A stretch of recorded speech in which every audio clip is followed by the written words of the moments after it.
If Carrie Castillo had known something bad was going to happen, she would have gone with her husband to his ICE check-in in March. That day he called me at noon and he was in a panic, and I was at work and I just got arrested. I don't know what's going on. Her husband, Castillo Rivas, fled Venezuela facing extortion, assault, and death threats for protesting against the government. He had been told to regularly check in with ICE while his asylum case was pending. Little did they know he would be arrested. They told him he had missed some check-ins, and I know he would not do that. This is life and death for him. He was granted protection under Convention Against Torture in July. Carrie celebrated. It was just this moment of like, oh my God, he finally gets to come home. And then absolutely nothing since then. Ariel Cook is Will's attorney through the Northwest Immigrant Rights Project. His case is closed.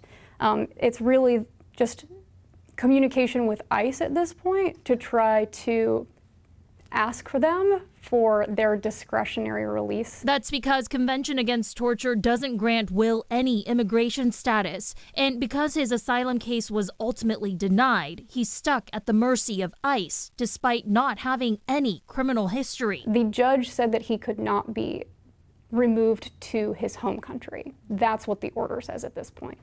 The order doesn't provide any other relief at this stage. Since then, Carrie says Will has been suffering. He was even stabbed by another detainee and wasn't given proper medical care.